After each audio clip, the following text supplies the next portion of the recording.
अस्सलामु अलैकुम वरहमतुल्लाहि वबरकातुह। मैं हूँ हाफ़िज़ ख्वाजा अताउल हक़ और आप लोग देख रहे हैं रहनुमाए हक़ व्लॉग्स यूट्यूब चैनल। अभी हम नमाज़ जुमा अदा करके घर आए हैं और अब हमारा इरादा है कि हम आप नाज़रीन को पहाड़ी शरीफ लेकर चलें और वहाँ पर आराम फरमा वली हज़रत मीर महमूद रहमतुल्लाह अलैह की आप सब नाज़रीन को मज़ार अक़दस की ज़ियारत करवाएँ। अल्लाहु अल्लाहु अल्लाहु अल्लाह अल्लाहु अल्लाहु अल्लाहु अल्लाह अल्लाहु अल्लाहु अल्लाहु अल्लाह।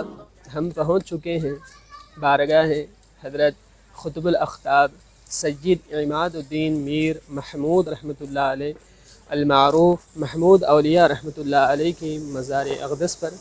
आइए तमाम मनाज़िर हम आपको अंदर से भी दिखाते हैं। तमाम हिंद में तेरा ही नाम चलता है। अल-मदद या गौस आदम दस्तगीर रहमतुल्लाह अलैह।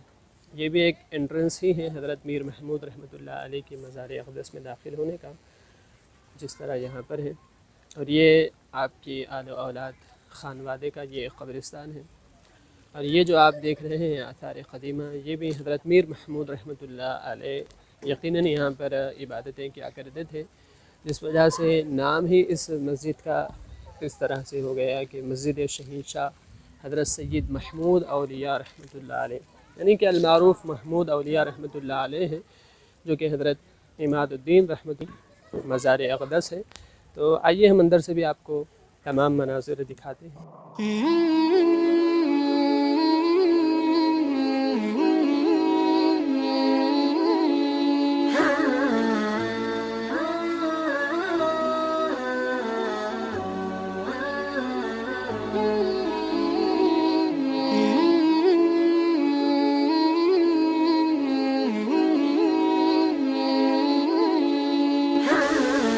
चलिए जी, आज दूसरा दिन है और मुमकिन है कि आप सब नादरीन ने हज़रत इमादुद्दीन मीर महमूद रहमतुल्लाह अलैह की मज़ार अक़दस की ज़ियारत भी करनी होगी, या ये भी मुमकिन है कि हम एडिटिंग में उस पार्ट को आगे कर दें। असल में ख़ास बात हम आपको बताना चाह रहे थे, बल्कि कई बातें हम आपको बताना चाह रहे थे कि ये जो आपने पहाड़ी शरीफ सुना है, ये वो पहाड़ी शरीफ नहीं है जो कि उमूमन हैदराबाद में लोग समझते हैं, या यूँ कहिए कि मशहूर, बल्कि सारे ही हिंदुस्तान में जो मशहूर है हज़रत बाबा शरफ़ुद्दीन रहमतुल्लाह अलैह की पहाड़ी, तो वो भी एक पहाड़ी शरीफ है। और ये भी पहाड़ी शरीफ ही कहलाती है, MM पहाड़ी जिसको कहा जाता है, मीर महमूद पहाड़ी, यानी कि हज़रत मीर महमूद रहमतुल्लाह अलैह के नाम से ये इलाक़ा मंसूब है, जो कि 9 नंबर के आगे आती है, किशन बाग वगैरह के साइड में। बहरहाल ज़िम्नन ये बात हम आपसे अर्ज़ कर रहे हैं, और मुमकिन है कि हम आपको नीचे डिस्क्रिप्शन में भी लोकेशन शेयर कर दें। और साथ ही साथ ये भी एक बात आपसे अर्ज़ करनी थी कि हज़रत रहमतुल्लाह अलैह के हम तफ़सीलात जो भी होंगी इंशाअल्लाह उर्स शरीफ के मौके पर हम अर्ज़ करेंगे, चूँकि हम जो भी बात आप सामाईन से शेयर करना चाहते हैं वो एक ऑथेंटिक हो, एक मुदल्लल हो, एक रेफरेंस के साथ अगर कोई बात होती है तो वो एक मोतबर बात मालूम होती है। ऐसा नहीं कि कहीं भी इंटरनेट से कोई भी बात उठा लिया और आपसे बोल दे, ये एक मुनासिब बात नहीं होती। इस वजह से हमने सिर्फ़ आप नाज़रीन को ज़ियारत करवाने की सोची है। इंशाअल्लाह हज़रत रहमतुल्लाह अलैह की सीरत पर अगर कोई एक मुदल्लल किताब हमको मिल जाती है तो तफ़सीलात के साथ हम हज़रत रहमतुल्लाह अलैह की सवार हयात पर तज़किरा करेंगे। मुस्तफ़ाए ज़ात यकताप है, मुस्तफ़ाए ज़ात यकता आप है, और यक ने जिसको यक बनाया आप है, यक ने जिसको यक बनाया आप है, और आबोगिल में नूर की पहली किरण, आबोगिल में नूर की पहली किरण जाने आदम जाने हवा है, जाने आदम जाने हवा है, यक ने जिसको यक बनाया आप है। और चलें जी, आप नाज़रीन ने ज़ियारत तो कर ली होगी। अभी हम पढ़ रहे थे, रब्बुल आलमीन ने भी कुरान पाक में इरशाद फरमाया है, जगह तो पाक है, अऊज़ु बिल्लाहि मिनश शैतानिर रजीम, बिस्मिल्लाहिर रहमानिर रहीम, इन्नस्सलाता तन्हा अनिल फ़हशाइ वल मुनकर, यानी कि यकीनन बेशक नमाज हर बेहयाई और बुराई से रोक लेती है। इसी हवाले से एक बहुत ही दिलचस्प वाक़या हमारे मुताले में आया, तो हम सोचे कि आप नाज़रीन से भी उसको शेयर कर लेते हैं। और लामका तक जिसकी फैली रोशनी, लामका तक जिसकी फैली रोशनी। चले जी, टेरेस पर आ चुके हैं। वाक़या कुछ यूँ है कि एक चोर हुआ करता था, जो कि चोरी करते करते थक गया था, यानी छोटी मोटी चोरी जिससे उसको कुछ ज़्यादा मुनाफा नहीं हो रहा था। अब वो सोचने लगा कि यार चलो कुछ बड़ा हाथ मारते हैं जिससे कुछ ज़्यादा फ़ायदा भी हो जाए और बार बार ये छोटी चोरियां करने की मुझको नौबत भी ना आए। तो जैसे तैसे उसने सोचा, आखिर में उसने फ़ैसला किया कि चलिए आज बादशाह वक्त के घर जाकर चोरी करते हैं, और तरकीब बना ली और बादशाह के घर में वो दाखिल हो गया महल में, और ऐन बादशाह के कमरे के बाहर आकर वो खड़ा हो गया कि कुछ कीमती चीज़ उसको मिल जाए। अब इत्तेफाक यूँ हुआ कि कुछ आवाज़ें वो सुनने लगा, जो कि यकीनन बादशाह और उसकी ज़ौजा आपस में बातें कर रहे थे।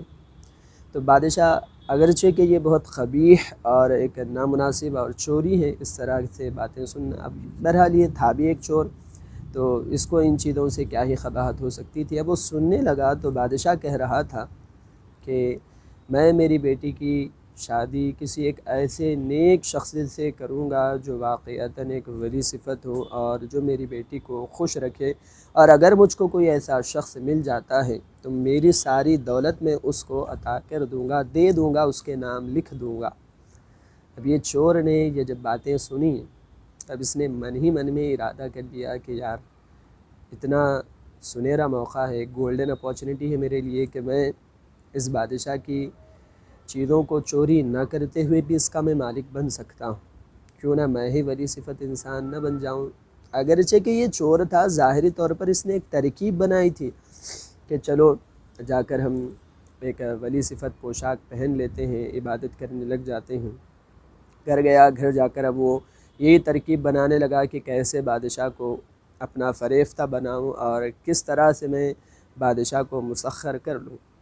तो बहरहाल कुछ वक्त गुज़रा और उसने तरकीब बना ली। बादशाही के महल के सामने एक मस्जिद थी, वो मस्जिद में आ गया और अच्छा लिबास पोशाक उसने नेक इंसानों का जो होता है उसको इख्तियार कर लिया, इबादतें वो करने लग गया। अब वक्त गुज़रता गया, इसकी नीयत तो भले ही ख़राब थी। अब अल्लाह तबारक व तआला से राज़ व नियाज़ हम कलाम होने लगा, सजदे करने लगा, और ज़ाहरी पोशाक जाकर उसकी बातिनी जो क़बाहतें थी उस पर भी पर्दा पड़ गया।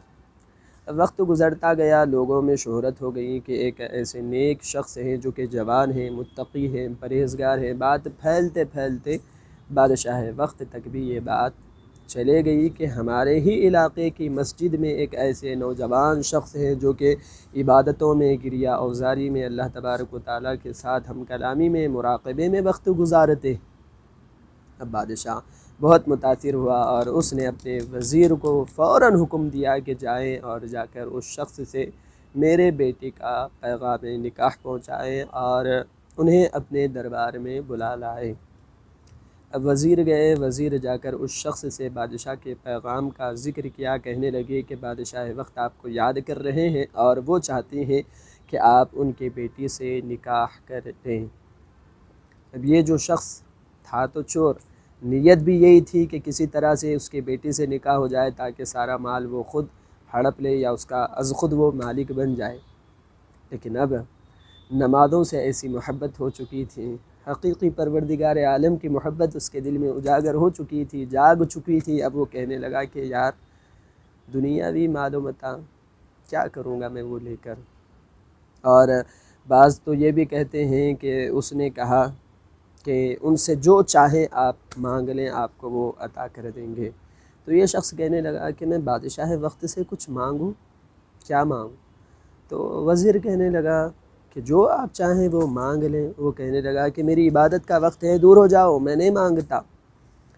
बहरहाल इंतज़ार किए, बादशाह वक्त ख़ुद आ गया और आकर कहने लगा कि या वली अल्लाह। चूँकि वो ऐसी नेक सिफ़त शख्सियत बन चुके थे, तो अब वो बादशाह वक्त ख़ुद कहने लगा कि मांगे, आप क्या मांगना चाहते हैं?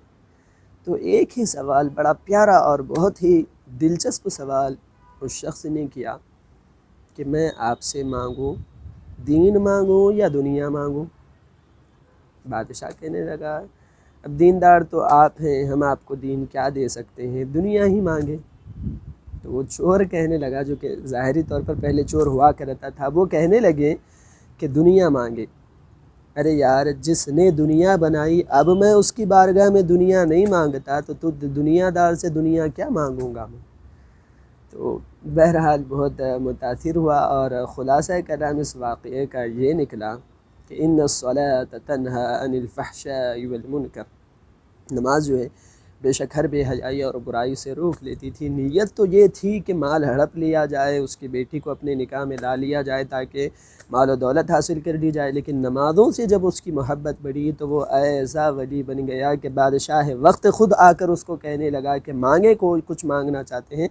तब भी वो कहने लगा कि दुनियादार से दुनिया के अलावा मुझको क्या मिल सकता है, दुनिया बनाने वाले से मैं दुनिया नहीं मांग रहा।